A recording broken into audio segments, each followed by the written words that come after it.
bardzo dobry z nim kontakt.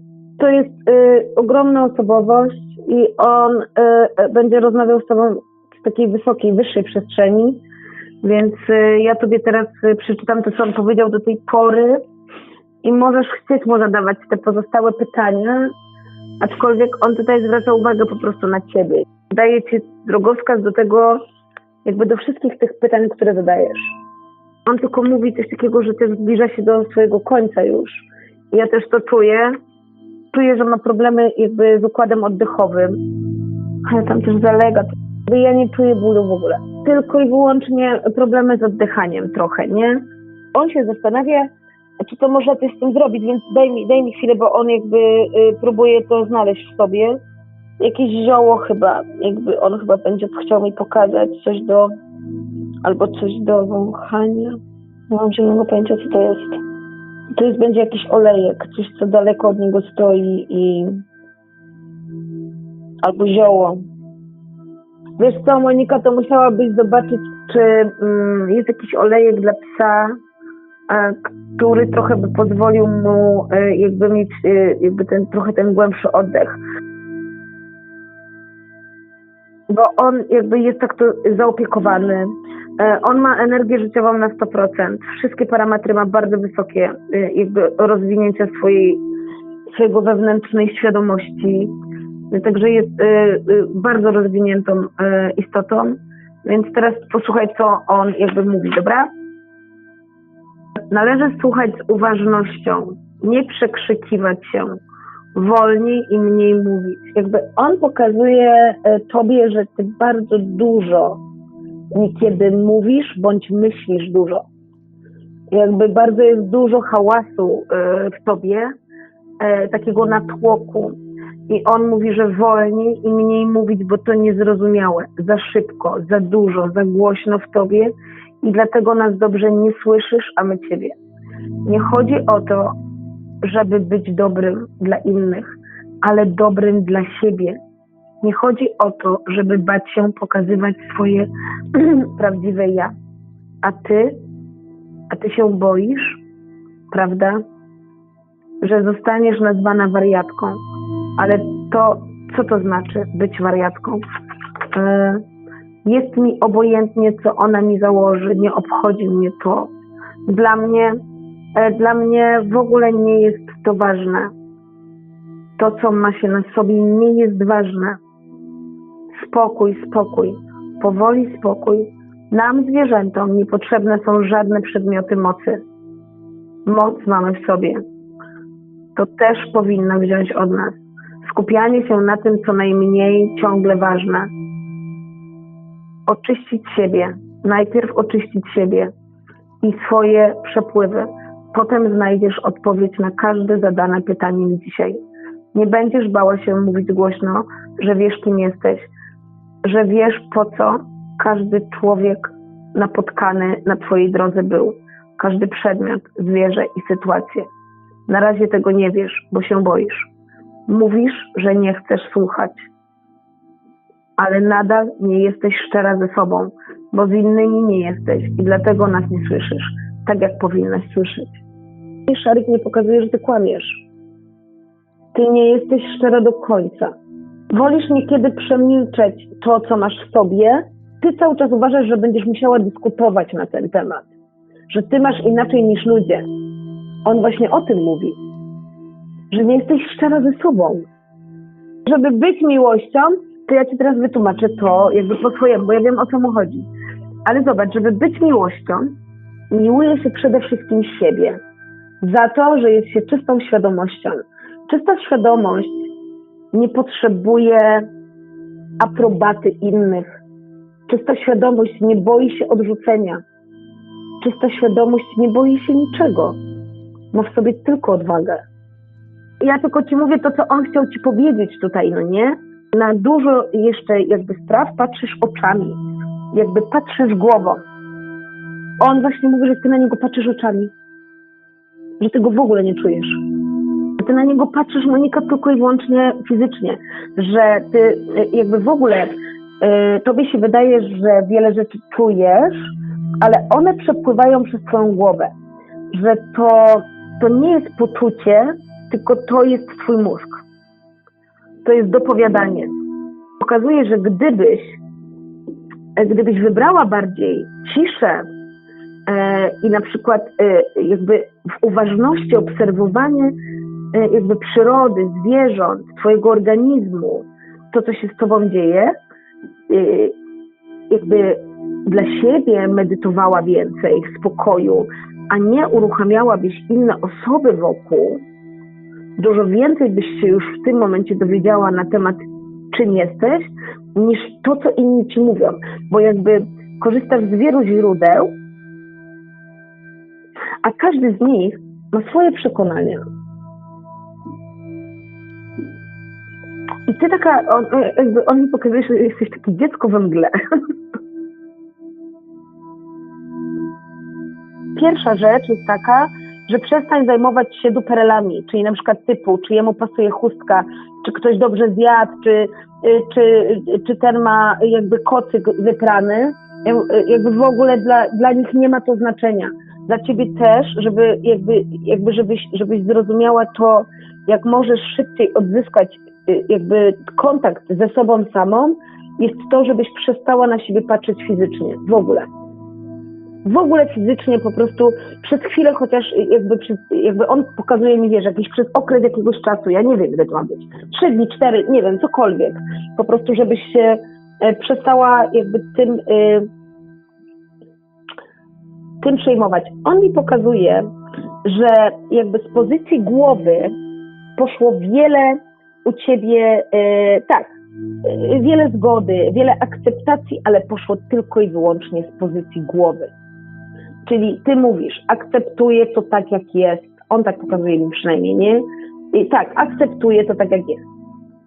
Myślisz tak, dajmy na to, ale tego nie czujesz w środku, jakby sobą samą. Chodzi o to, że wpakowałaś się znowu w coś głupiego, on tak mówi. Wpakowałaś się w coś głupiego przez to, że tamtego głupiego nie pożegnałaś z ukochaniem. Właśnie nie poszło to z głębokiego. Jakby wchodzisz w to samo bagno, on pokazuje. Jakby w tą samą energetykę. Jakby w tą samą energetykę wchodzisz. I to nie jest tak, że ktoś ci ją zabiera, tylko ty ją sama oddajesz. Danej sytuacji, danej osobie. Czyli ty zwracasz uwagę na to, jaka jest twoja matka. Ponieważ ty nie potrafisz jakby w środku swoją czystą świadomością, przebudzoną, że wiesz, że jesteś czymś więcej tutaj, powiedzieć jej głośno: kocham cię, akceptuję i dziękuję, że taka jesteś dla mnie przez całe życie. Dziękuję, że mi pokazałaś, jak to jest. Zakańczam to i już nie patrzę na to, jaka jesteś dla mnie. Już mnie tego nauczyłaś. Tylko nie wystarczy to powiedzieć, bo potem musisz przestać jakby zwracać uwagę na ten obiekt. Jakby skupiać swoją świadomość na tym obiekcie, bo jeżeli jakby on pokazuje, że jeżeli cały czas się skupiasz na tym, to chociażbyś po prostu myślała, że ty to akceptujesz, to w tobie i tak są negatywne emocje. Koniecznie dla ciebie jest dobrym rozwiązaniem bycie jak najbliżej natury.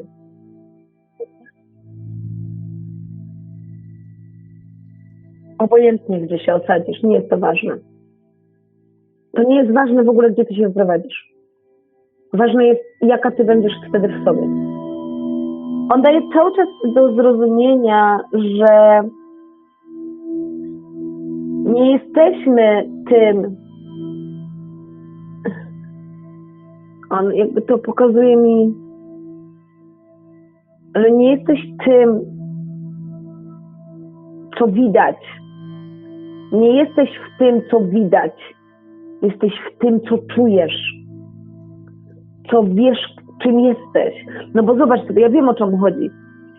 Jeżeli będziesz czystą świadomością, jeżeli będziesz wiedziała, że wszystko, co cię tutaj spotyka, jest twoją drogą do odrobienia czegoś, co sama chciałaś sobie odrobić, to nie będzie dla ciebie ważne, czy będziesz mieszkała pod Łodzią, czy pod Warszawą. w puszczy gdzieś tam. Miejsce nie będzie miało znaczenia, bo twój dom będzie w twoim, wiesz, jakby w twoim wnętrzu. Pokazuje to, że ty musisz zacząć otwierać siebie na siebie. Nie chodzi o innych.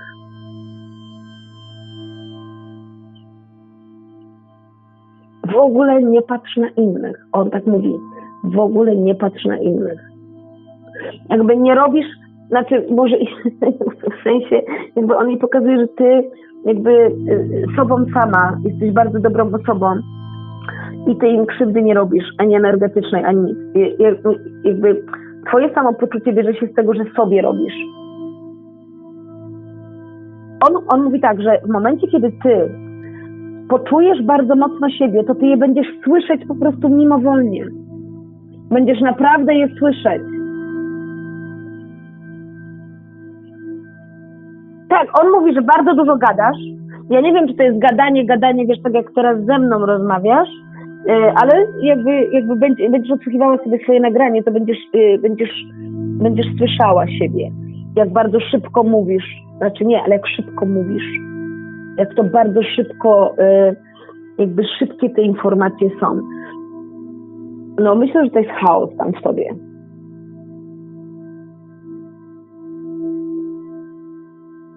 Bo rozumiem, że ty się będziesz wyprowadzało, żeby z tego męża. No tam za wiele się jakby nie zmieni, no nie? Tylko, że pamiętaj jedno, bo to też jest od szarika. Jeżeli nawet będziesz odchodziła, musisz to ukochać. Musisz to zaakceptować, podziękować za to, że oni pojawili się w twoim życiu. Że zrobili ci krzywdę. Podziękować za wszystko. Żeby zamknąć ten rozdział. Zawsze jakby spotykamy tych samych ludzi. Wszystko jest to samo. Od dzisiaj to możesz zacząć robić jakby w sobie samej. Dziękuję ci za to, że taki jesteś. Dziękuję ci, że masz tą schizofrenię, nie wiem, dziękuję ci. Ale to, wiesz, to jakby dziękuję ci za to. Bo to najprawdopodobniej, Monika, to było coś, co kiedyś jakby ty wyrządzałaś tą samą krzywdę komuś innemu. Musisz to zrozumieć w końcu. Ja nie wiem, czy jemu wyrządziłaś, ale to jakby ten układ był kiedyś, że to ty najprawdopodobniej byłaś bardzo podobną osobą. I jakby musiałaś to poczuć, po prostu jak to jest.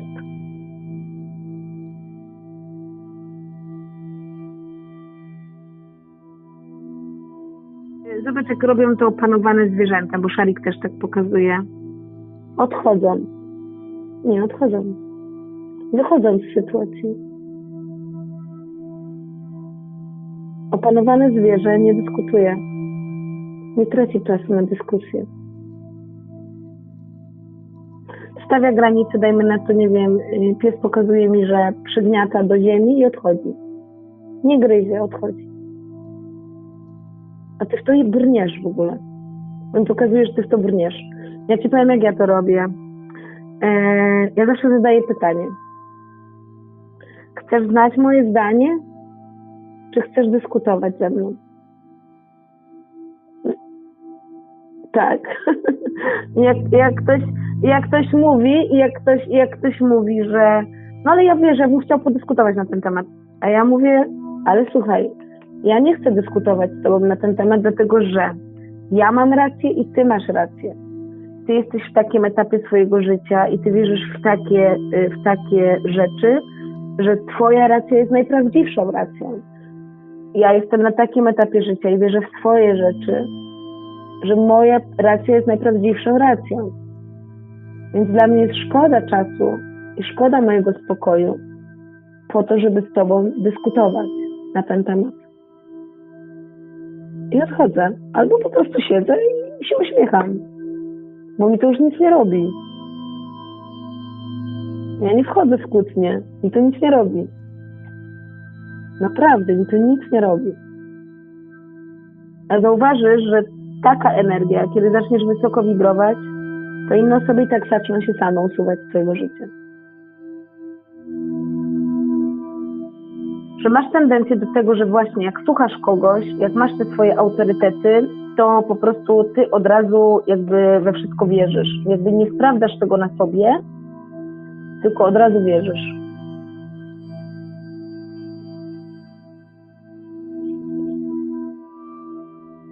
Ja tak nie mam. W ogóle ja nie mam autorytetów. Nie mam autorytetów, bo kto to jest autorytet? Ja jakby słucham wielu osób i jeżeli coś jakby się zgadza z tym, co ja czuję, to jest super. Jeżeli coś nie zgadzam się, to nie neguję też tego. Jakby jeżeli czegoś nie znałam,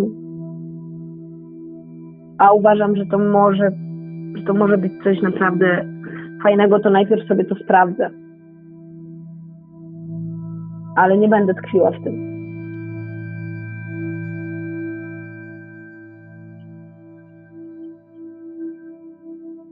I od razu ci mówię, że nie powierzam siebie, jakby nie powierzam swojej energii żadnym osobom.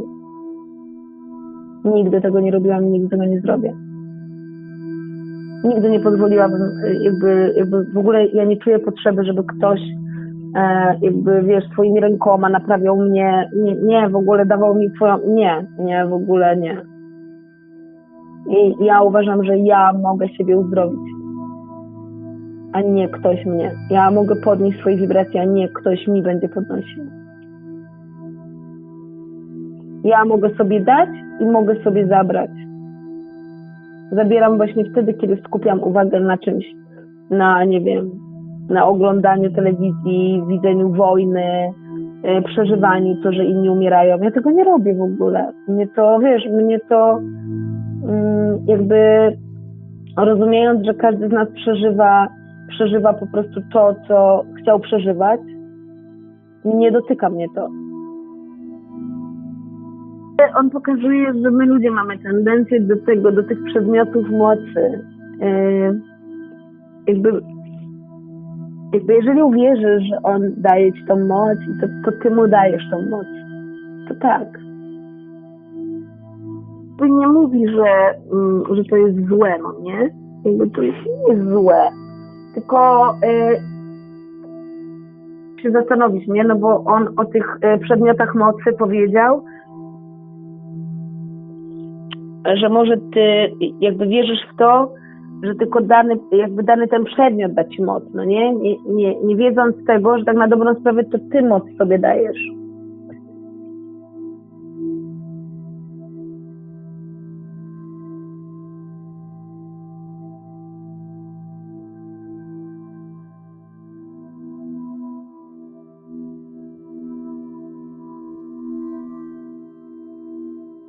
Jestem po to, żeby jak najwięcej ludzi dowiedziało się, że naprawdę zwierzęta czy osoby umarłe są już czystą świadomością i one mają taką mądrość w sobie. One nie chcą nam do końca powiedzieć, co do nas należy, ale zawsze umieją podpowiedzieć, z czego na pewno w naszym życiu jest za dużo, czego za mało. Ja jestem za tym, żeby ludzie wiedzieli, bo wiem, że moje koleżanki, tam kilka osób, które też to robi, w sensie ze zwierzętami, że na przykład po pierwsze te komunikaty od zwierząt przychodzą trochę inaczej do nich, z takich jakby przestrzeni takich bardzo, że niekiedy one mogą być mało zrozumiałe dla przeciętnego Kowalskiego, a po drugie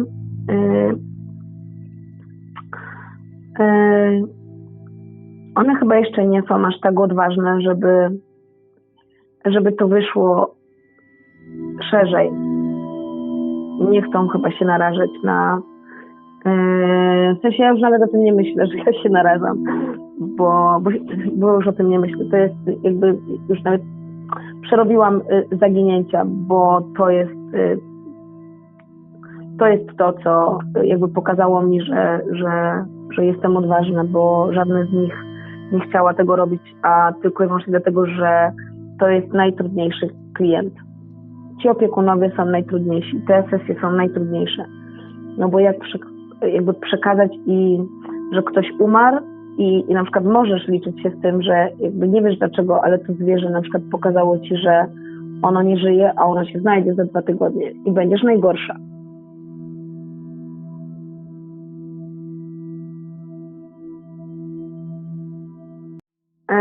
w momencie, kiedy ja zaczęłam jakby robić to dla siebie, jakby nieść prawdę jakby dla siebie, jakby opowiadać o tym, co mi towarzyszy codziennie. Nie skupiając się na tym, czy robię to jakby dla ludzi, czy opowiadam to dla ludzi. Szczerze powiem, że opowiadam to bardziej dla siebie. Zaczęli ludzie wtedy przychodzić. Do nich to wtedy dociera.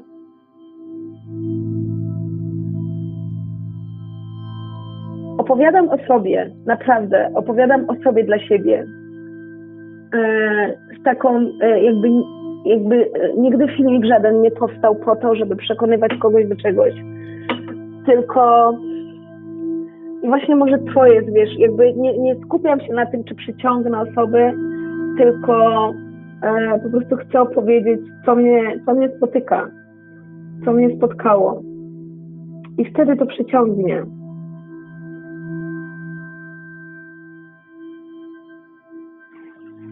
Ale wiesz, pamiętaj zawsze, że odwaga pojawia się wtedy, kiedy jest bardzo dużo lęku i strachu. Ona nie będzie istniała bez tego. Więc najpierw musisz dosięgnąć lęku i strachu, żeby być odważnym. No bo jak dosięgniesz odwagi inaczej?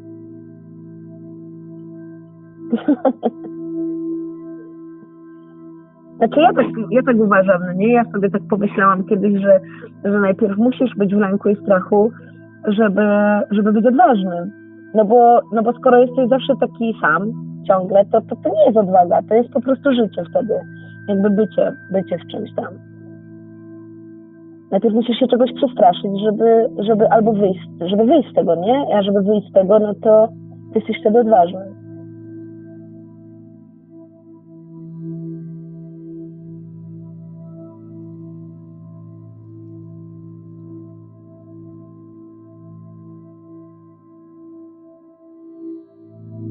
Jezu, a wiesz, że ja nic nie wiem, kim ja jestem. Ja po prostu nigdzie nic nie sprawdzałam. Nie wiem, jaką jestem.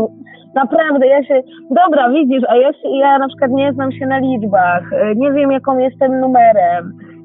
Do mnie liczby tylko przychodzą. Mam wytatuowane 3 siódemki, ponieważ zawsze one do mnie przychodziły. Zawsze wszędzie widzę w ogóle te tak zwane liczby anielskie. Dobra, budzę się, patrzę na zegarki i tam zawsze się pojawiają te same. I jakby w ogóle...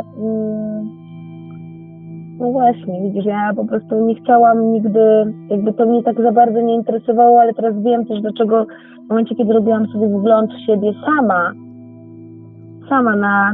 na grzybach psylocybinowych, na grzybach psychodelicznych, to po prostu wiesz, jakby ta mądrość, ta akurat mądrość w tym temacie wynika z tego, że zawsze byłam tym, kim jestem też teraz.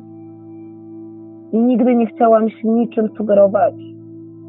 Zawsze chciałam sama poczuć, co jest moje. Dlatego na przykład, wiesz, jakby wychowałam się w rodzinie katolickiej, a w wieku tam, nie wiem, 13 lat odrzuciło mnie od kościoła. Zaczęłam odchodzić po prostu. Moja mama jest na cmentarzu, a ja nie byłam u niej na cmentarzu nie wiem już ile. 5 lat na pewno. Odrzucało mnie od cmentarzy. Nigdy nie chciałam być w takich miejscach. Nie lubiłam chodzić do kościoła, nie lubiłam chodzić na pogrzeby. To nie chodziło o to, że po prostu ja czułam, że tam jest po prostu nisko, że tam jest gęsto, że tam wszyscy płaczą. A ja po prostu nie czułam tego.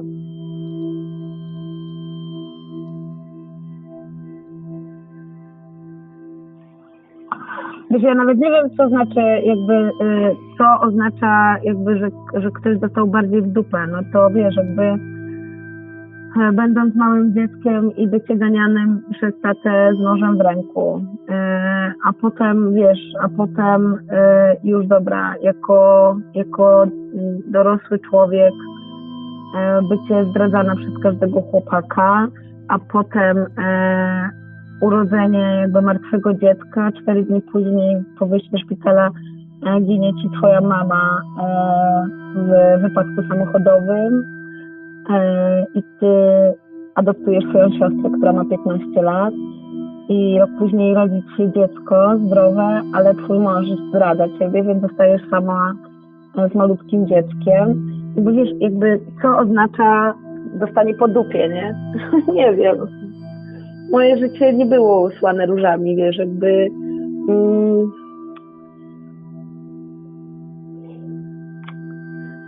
no nie wiem.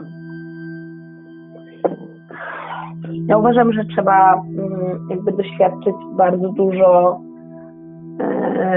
może inaczej, żeby szybko się obudzić, a jest ciężko dlatego, że my robimy, że jest ciężko, żeby się szybciej obudzić. Ja tak uważam. To jest moje zdanie oczywiście, nie?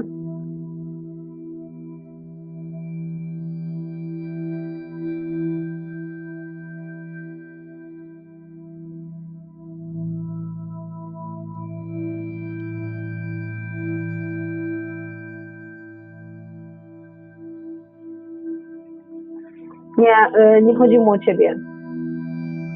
Jakby ty nie, jakby powiem ci tak, z tego co mi pokazuje, wszystkie zwierzęta, którymi się otaczasz, one są bardzo wysoko wibracyjne. Ta mała kotka powinna mieć na imię Galaktyka, naprawdę, możesz do niej mówić Gala. To jakby w ogóle nie rozumiem dlaczego, w ogóle tak ją nazwałam, ale cały czas jakby on mi teraz to pokazuje, że ona powinna mieć na imię tak. Że to nie przyszło ode mnie, tylko jakby ode mnie przyszła orbita, że zachowuje się jak orbita, a tą galaktykę za chwilę jakby przyszła. I więc zobacz, jak ona będzie reagowała sobie na to imię. Jakby wszystkie twoje zwierzęta są bardzo wysokie i nie jesteś w stanie im zabrać. Dzięki temu w ogóle, że one tak bardzo mocno wibrują, ty nie spadasz już tak na dół w tym, czym jesteś. Więc jakby nie martw się o nie. Nie martw się o nie w ogóle. Jakby w momencie, kiedy zaczniesz być trochę bardziej w ciszy w sobie, to też jakby więcej przekazów od nich będziesz odczytywała.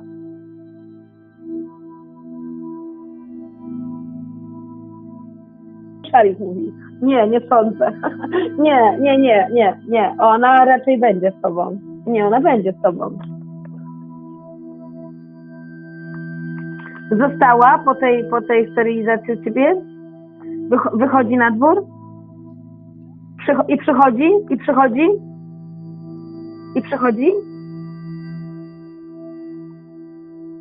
No więc chcę ci tylko powiedzieć, że znaczy się, że ona specjalnie zrobiła, że przyszła. Ona nie chciała być tam mamą.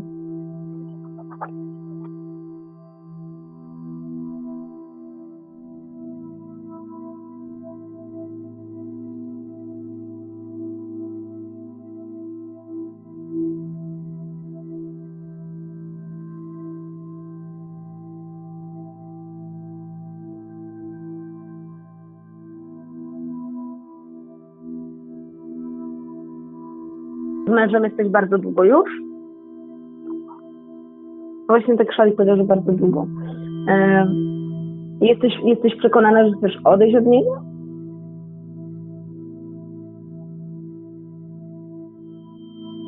Jeżeli ciebie to w jakiś sposób właśnie nie odbiera tobie energetycznie, to no to ja uważam, że jest wszystko zgodnie z tym, co tak jak ma być.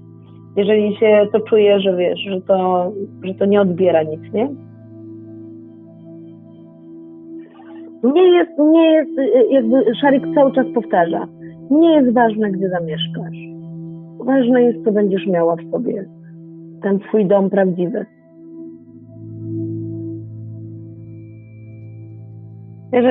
Jeżeli masz możliwość, wiesz, wyboru, czy mógłby to być jakiś maluteńki domek, wiesz, gdzieś tam na wsi, a Łódź, no to ja na pewno też wybrałabym maluteńki domek, nie?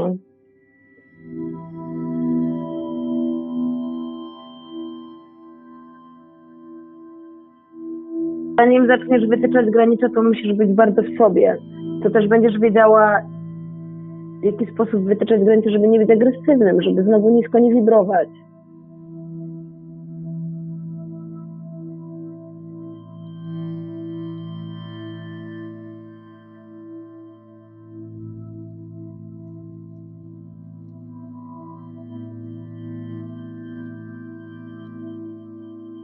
Szarik jest ogromną osobowością, jest bardzo mądry. Bardzo mądry. Więc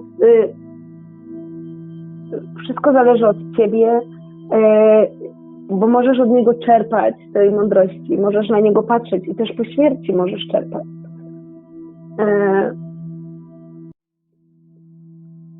No, ja bym się przyjrzała, jaki on jest na twoim miejscu.